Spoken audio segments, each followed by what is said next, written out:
আমাকে এই প্রশ্নটা আপনারা অনেকেই করেন যে কারো যদি অবাঞ্ছিত লোমের প্রবলেম থাকে তাহলে এটাকে আমরা কিভাবে ডিল করতে পারি। অবাঞ্ছিত লোম শব্দটা মেয়েদের ক্ষেত্রে প্রযোজ্য, অর্থাৎ ছেলেদের ডিস্ট্রিবিউশনের এরিয়াগুলোতে যদি মেয়েদের লোম দেখা যায়, চুল দেখা যায়, তাহলে সেটাকে আমরা অবাঞ্ছিত চুল, অবাঞ্ছিত লোম বা মেডিকেল টার্মে হাইরসুটিজম বলি।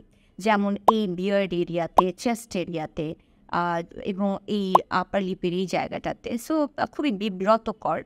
আমরা যখন এই ধরনের কোনো কন্ডিশনে ভুগি, অনেক ধরনের কারণে হতে পারে। আমি কারণ নিয়ে খুব বিস্তারিত আসলে আজকের ভিডিওতে বলবো না। তবে একটা খুব বড় কারণের মধ্যে পলিসিস্টিক ওভারি সিনড্রোম পড়ে। ড্রাগগুলোর একটা বড় লিস্ট আছে যেগুলো এটার পেছনে কারণ হতে পারে। কারো পারিবারিক হিস্ট্রি থাকতে পারে। আর অনেক কেস একেবারে কোনো কারণ ছাড়াও আসলে এই ধরনের বিব্রতকর একটা অবস্থাতে আমাদেরকে ফেলতে পারে। হায়ারসুটিজম বা অবাঞ্ছিত লোমের ক্ষেত্রে বেস্ট ট্রিটমেন্ট যদি আমরা বলি, সেটা হচ্ছে আমরা লেজার হেয়ার রিমুভাল করি। এখন এখানে একটা প্রশ্ন হতে পারে, মুখে খাওয়ার ওষুধ বা লাগানোর ক্রিমের কোনো ভূমিকা আছে কিনা।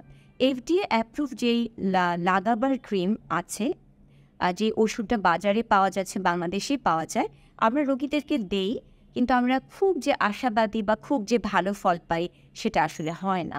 তো কিন্তু দেখা যায় হ্যাঁ, প্রত্যেকটা প্রেসক্রিপশনে আমাদের সেটা আমরা রাখি, যেহেতু ওষুধটা FDA অ্যাপ্রুভড। এর বাইরে আমাদের অ্যান্টি অ্যান্ড্রোজেন মেডিসিনের একটা খুবই ভালো ভূমিকা আছে।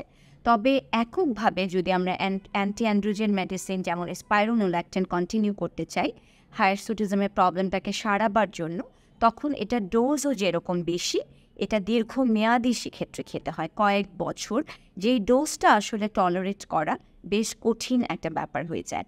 এবং এ কারণে আমাদের পেশেন্টরা যারা এককভাবে শুধুমাত্র অ্যান্টি অ্যান্ড্রোজেন থেরাপি গ্রহণ করেন অবাঞ্ছিত লোম বা হায়ারসুটিজমের জন্য, তারা দেখা যায় খুব বেশি সন্তুষ্ট হন না এবং ট্রিটমেন্ট মাঝপথেই আসলে ট্রিটমেন্টটা ড্রপ করেন।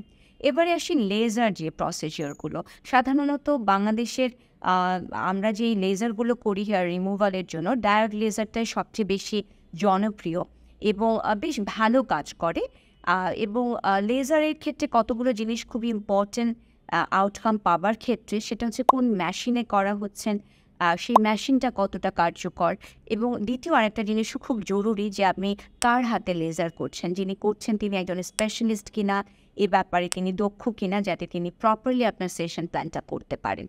যে কোনো ক্ষেত্রে হেয়ারের ট্রিটমেন্ট কিন্তু দীর্ঘমেয়াদী। চুল গজাতে যেরকম অনেক সময় লাগে, চুলের পার্মানেন্ট হেয়ার রিমুভালেও কিন্তু অনেক সময় লাগে। তাই কারো যদি এরকম প্রত্যাশা থাকে ৩-৪টা সেশনে প্রবলেমটা সলভ হবে, খুবই দুঃখজনকভাবে সেটা আসলে হয় না। প্রতিটা session center to center vary করে। আমরা দেখা যায় ৫.৫, ৬.৫ থেকে কিছু সেন্টার একই সেশন ১৫,৫০০ করেও চার্জ করে থাকে। এবং আমরা মোটামুটি ৬টা থেকে ১০টা ১২টা পর্যন্ত সেশন পেশেন্টদের লেগে যায়। কিন্তু আমরা খুব নিয়মিতভাবে আসলে আমাদের সেরেন স্কিনেও আমরা যখন আমাদের পেশেন্টরা আসেন, এটা এত বেশি একটা বিব্রতকর পরিস্থিতিতে একটা নারীকে ফেলে। আমাদের আসলে প্রচুর পেশেন্ট যারা লেজার হেয়ার রিমুভাল রেগুলার বেসিসে করাচ্ছেন একটা অসহায়ত্ব থেকে, এবং সেখানে আমরা চেষ্টা করি একদম বেস্ট হ্যান্ড বেস্ট মেশিনে তাদেরকে লেজার হেয়ার রিমুভাল সার্ভিসটা প্রোভাইড করার ক্ষেত্রে। এবং যেটা আমরা বলবো যে অনেকেই প্রশ্নটা করেন যে একবার লেজার করার পর যদি এটা চলে যায় আবার ফেরো আসতে পারে কিনা। এখানে আমরা যেটা বলি যে কারো কিছু মেনটেন্যান্স সেশন লাগতে পারে, কিন্তু সত্যি বলতে কি আপনি প্রসিডিউরটার ভেতরে না ঢুকলে এই জিনিসটা মানে প্রেডিক্ট করে বলাটা বেশ কঠিন একটা কাজ হয়ে যায়।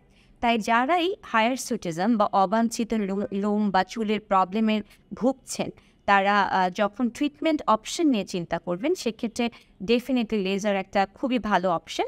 এবং আমি ব্যক্তিগতভাবে যদি পেশেন্টটার ডায়াগনোসিস পলিসিস্টিক ওভারি সিনড্রোমই হয়, সেক্ষেত্রে আমি বেশিরভাগ ক্ষেত্রে কম্বিনেশন ট্রিটমেন্টটা আরও বেশি প্রেফার করি, এবং যেমন অ্যান্টি অ্যান্ড্রোজেন থেরাপি সাথে লেজার, এবং আমি এটাতে খুব ভালো ফল পেয়েছি আমাদের পেশেন্টদের মধ্যে। সো এই হলো খুব সংক্ষেপে আপনাদেরকে লেজার হেয়ার রিমুভাল এবং অর্থাৎ এক কথায় অবাঞ্ছিত লোমের চিকিৎসা নিয়ে ছোট করে কিছু কথা বলে দিলাম।